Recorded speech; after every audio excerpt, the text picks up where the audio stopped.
All right, Shalom. First and foremost, giving all praises, honor, and glory to Yahweh, Bahashem, Yahweh Shai, Bahashem, Kwadash. Double honors due to the apostles, the bishops, the elders, the great millstone, and peace, blessings, and safety to the Lord's elect out there.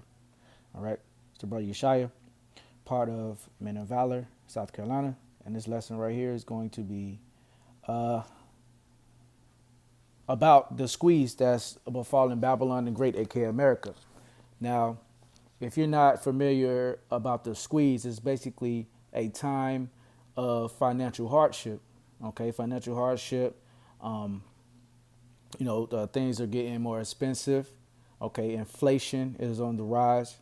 All right, hyperinflation. Okay, and that all those together are telltale signs of your economy collapsing. All right, and the people are feeling it. Okay, you can't no longer go to the grocery store with $20, all right, and get some substantial food like back in the '90s. All right, that's no more. All right, to get things for a couple days, man. All right, I'm talking about bread, eggs, and other things. Uh, you're gonna spend at least $100 now in the grocery store, man. All right. So hey, people are feeling it, and the thing is, the Lord is collapsing this society, all right, as scourges meant for amendment, you know. So hey, this all goes into the Lord punishing this earth, okay, for all the wickedness that has been done in the midst thereof, and He's basically tearing down this society from the inside out. All right, starting with your economy, your just the price of everything. Okay, the housing market is in turmoil. All right, people are getting their cars repossessed at a high rate. All right, and that can put a strain on people, man. That's why they call it the squeeze. All right, a lot of people, this is their lives. Okay, this is their livelihood. All right, a job, their car, their homes, and once they lose it, hey, once they lose that, they're gonna lose it. Like like how the apostles always say, when people don't have nothing else to lose, they lose it, right? So, without further ado, let's see.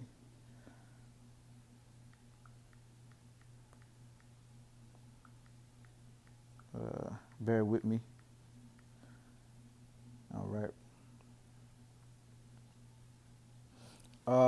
Actually, matter of fact, since I quoted it, I'm gonna go get that one first. This is the book of Second Ezra, chapter 16, and verse. I'm gonna start at 18. Well, 17. Woe is me. Who shall deliver me in those days? All right. This is Ezra, the prophet Ezra.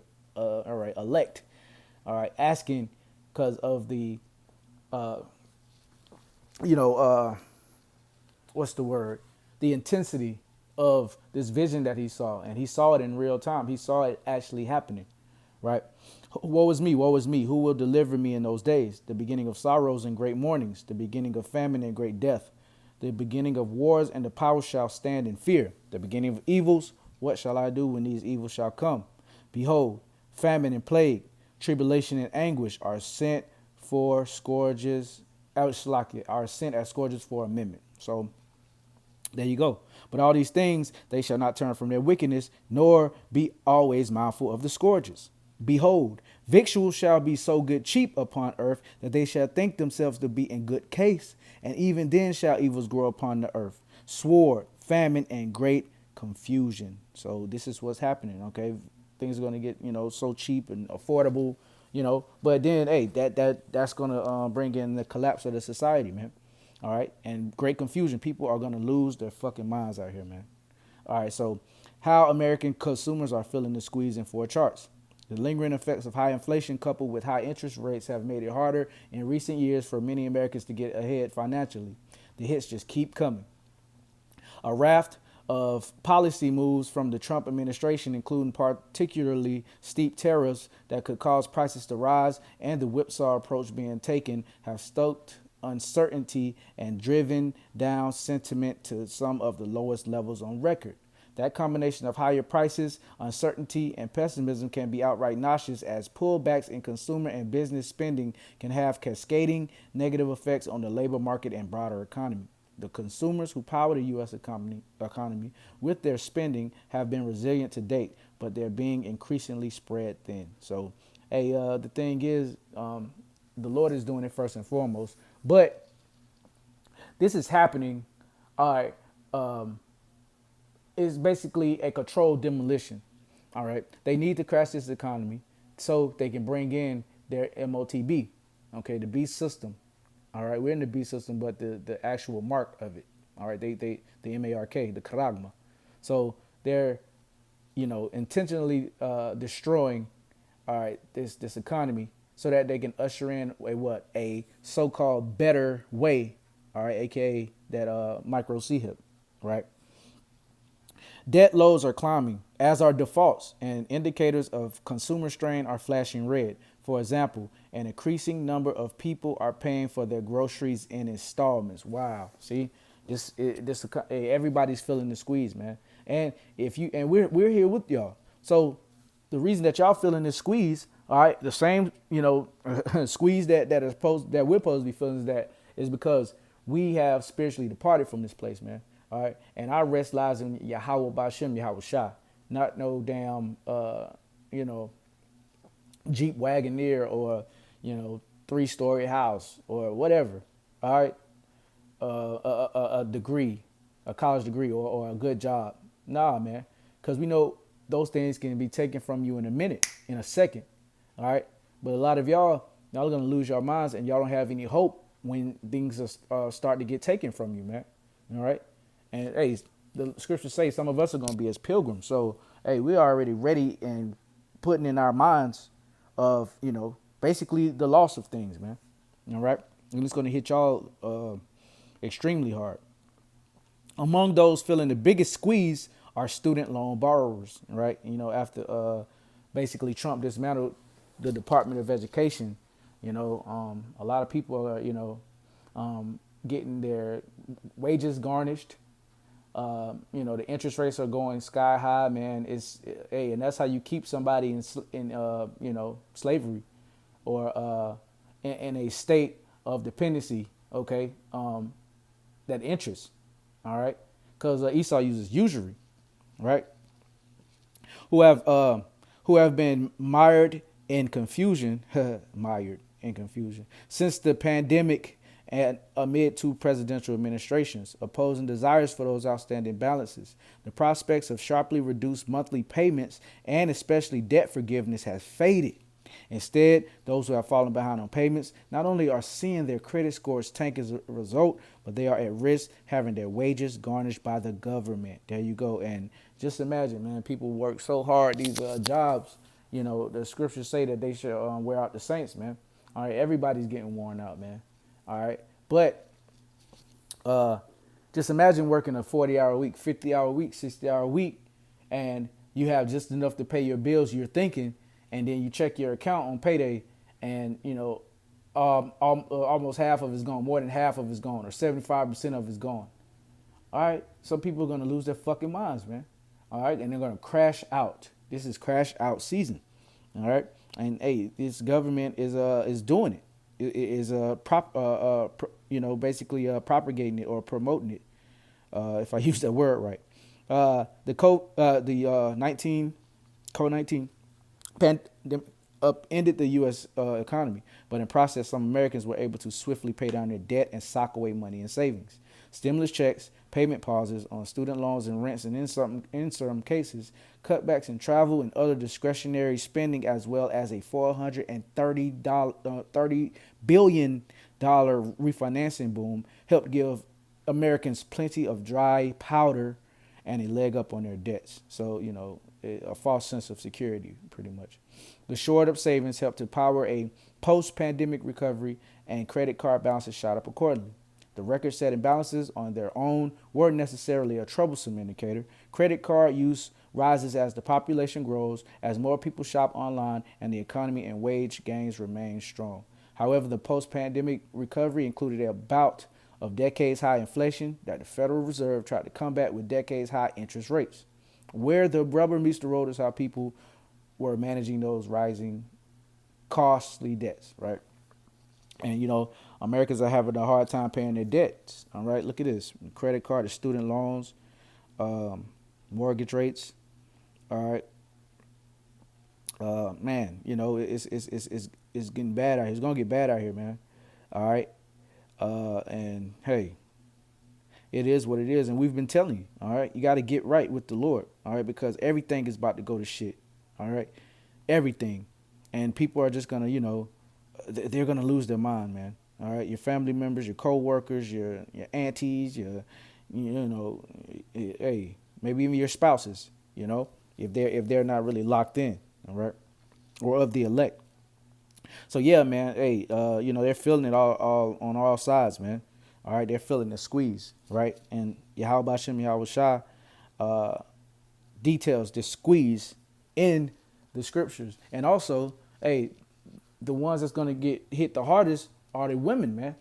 All right, because hey, Esau has set them up to where they have good paying jobs, and they're in the market or whatnot, and and being women, okay, they are not as emotionally strong. So when you take a woman's job, or a woman's in financial trouble, hey, she thinks the world is ended, man. All right.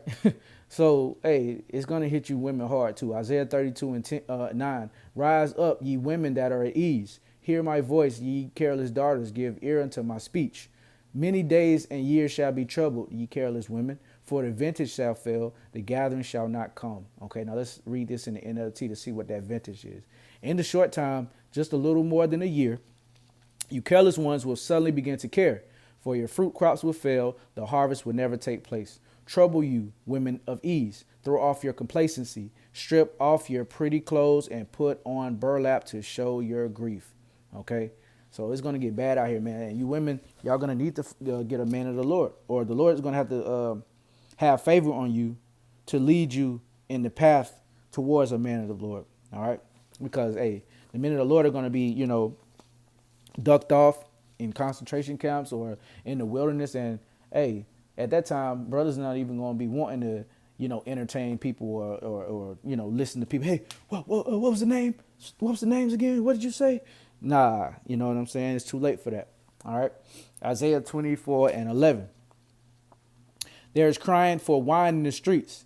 All joy is darkened. The mirth of the land is gone. All right. The Lord has taken the mirth out of this land.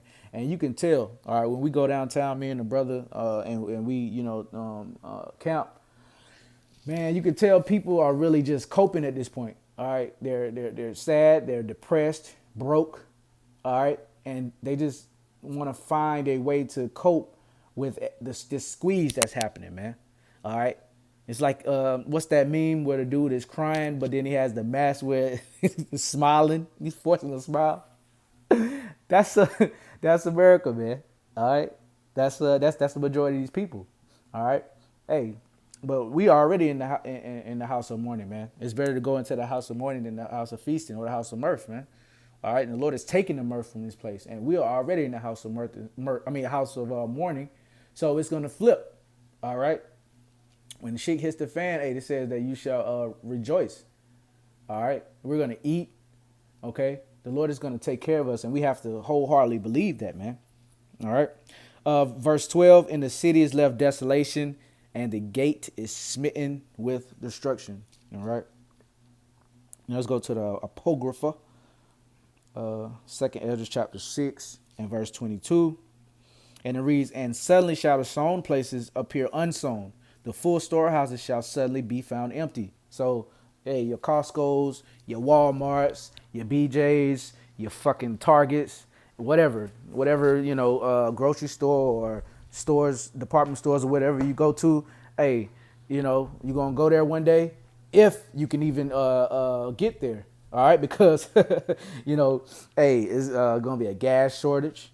All right. It's going to be total hell out here, man. And once you get there, the stores are going to be completely empty. All right. Empty.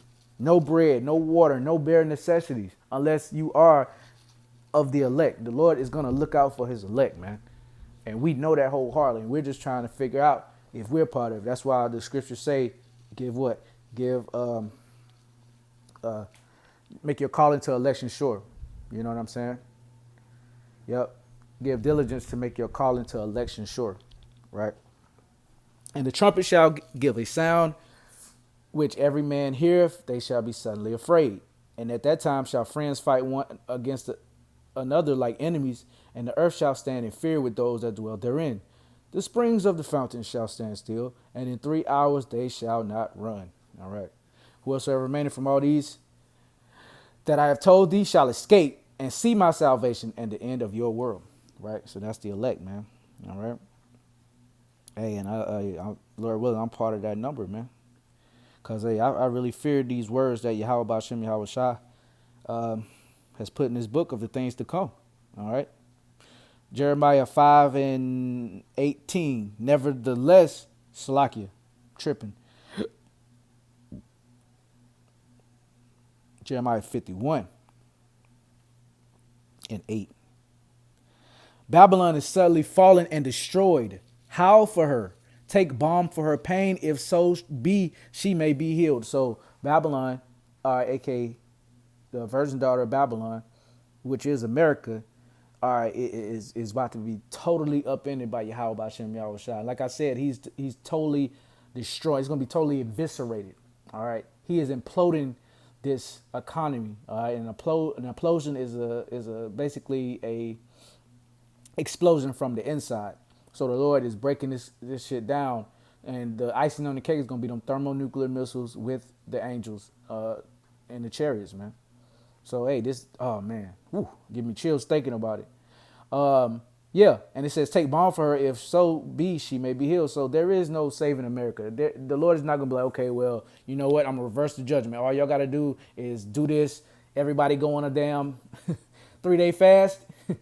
All Israelites go on a 3-day fast. Hey, then I'm gonna heal America. No, it's already written. This thing is already out of here, man. It's done. All right. In the spiritual realm, it's already been destroyed. We're just waiting on it to come to pass on this side, man. All right. The prophets have seen the destruction, okay, in the visions, and it wasn't like a hologram. Well, it very well could be a hologram, but it was the actual destruction with actual people when it's happening, when it's going to happen, right? Verse 9, we would have healed Babylon, but she is not healed. Forsake her and let us go every one into his own country. For her judgment reaches unto heaven and is lifted up even to the skies. So, hey, man. Oh, man. Reading it in the NLT, Jeremiah 51:9. We would have helped her if we could, but nothing can save her now. Let her go. Abandon her. Return now to your own land. For her punishment reaches to the heavens. It is so great it cannot be measured. Man, so... hey, America is fucking out of here. America's through. Isaiah 13:1, the burden of Babylon, okay, Babylon the Great, America, which Isaiah the son of Amos did see. Lift ye up a banner upon the high mountain, exalt the voice unto them. Shake the hand that they may go into the gates of the nobles. I have commanded my sanctified ones, I also called my mighty ones for mine anger, even them that rejoice in my highness. All right, and this goes into the destruction of Babylon. All right, and I brought this out because it says the burden of Babylon. All right, let's see the NLT. Isaiah son of Amos received this message concerning the destruction of Babylon. Right, verse 5. They come from a far country, from the end of heaven, even the Lord and the weapons of his indignation to destroy the whole land. How ye, for the day of the Lord is at hand, it shall come as a destruction from the Almighty. Therefore shall all hands be faint, and every man's heart shall melt. Okay, hey, it's talking about at the end with thermonuclear missiles, but before that, all right, the Lord is systematically destroying this place in all aspects. Okay, there's not going to be a strong aspect of this of Babylon when everything gets destroyed. Okay, you're not going to have the what is it, the camaraderie of you Americans is gone. All right. It says, the scriptures say that the love of many shall wax cold. Okay. The economy is going to be fucked. The food is already done. The air, man, everything is already done and ripe for the picking, man. All right. The Lord is ready to destroy this place, man. All right. And I'm going to end it with this in the book of Revelation, chapter 18. Let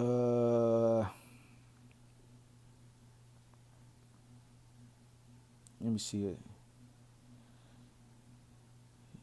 Yep, I'm starting at 10. Standing afar off for the fear of her torment, saying, "Alas, alas, that great city Babylon, that mighty city, for in 1 hour is thy judgment come." So everything is going to be destroyed in about an hour, man. And the merchants of the earth shall weep and mourn over her, for no man buyeth their merchandise anymore, because all of these trading and exporting, importing, okay, because America does the majority of importing. Okay, there's very few things that are made on America's soil that is of quality. All right, that's why everything that you see, or mostly everything that you see, is made from what, China, India, and them sweatshops, man. All right, the merchandise of gold and silver and precious stones and of pearls and fine linen, the purple and silk and scarlet and all thine wood and all manner vessels of ivory and all manner vessels of most precious wood and of brass and iron and marble and cinnamon and odors and ointments, frankincense and wine and oil and fine flour and wheat and beasts and sheep and horses and chariots and slaves and souls of men. Okay. Hey, so, oh man. Um,